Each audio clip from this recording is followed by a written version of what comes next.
வேற காஸ்டியூம்ல வந்து நிக்க ஒரே காஸ்டியூம்ல கலெக்ஷன் காமிச்சா நல்லா பிராண்டட் தான் வேணுமா? அவர் வந்து குறைஞ்ச ட்ரெஸ் எல்லாம் போட மாட்டாரா? ஐயோ அப்படிலாம் இல்லங்க. இது எப்படி இருக்கு பாத்தீங்களா? அப்படியே ஜம்முன்னு இருக்கா ஸ்டில் எப்படி அப்படி இல்ல ட்ரெஸ் அழகா இருந்துச்சு விதவிதமா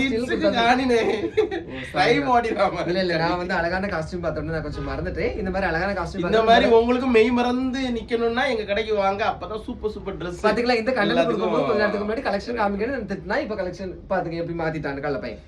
அப்படியே நம்மளோட கண்டிப்பா சொன்ன மாதிரி இன்னைக்கு கலெக்ஷன் பாத்தீங்கன்னா குட்டி பசங்களுக்கு குட்டி பிள்ளைங்களுக்கு எல்லாம் ஒண்ணுதான். பசங்கனால ரெண்டு பேருமே அதுல இன்க்ளூட் ஆவாங்க. சாஃப்ட்டா இருக்கும். ஒன் டைம் விசிட் பண்ணி பார்த்தா தான் இதோட மெட்டீரியல் உங்களுக்கு தெரியும். காணிக்க மாட்டான். ஆமா நீ மட்டும் என்ன சொல்லா? என்ன யூடியூப்ல கமாண்ட் வருதான். அதனால இதே மாதிரி சின்ன பசங்களுக்கு மாதிரிப்பட்ட கலெக்ஷன் எல்லாம் வச்சிருக்கோம். பாத்துக்கோங்க 30% உங்களுக்கு ஆஃபர் தான் போட்டு வச்சிருக்கோம். சூப்பர் சூப்பர் எங்கேயுமே பார்க்க மாட்டேன். ஒரு டைம் விசிட் பண்ணி பாருங்க. மென்ஸுக்கு லேடிஸுக்கு போதும். ஓகேங்க, உங்க வீட்டு குட்டி குழந்தைங்களுக்கு ட்ரெஸ் எடுக்கிறதுக்கு நம்மளோட கண்டிப்பா சொல்லுமா ஷாப்புக்கு வாங்க. ஓகே, லைக் பண்ணுங்க, சப்போர்ட் பண்ணுங்க. தேங்க்யூ.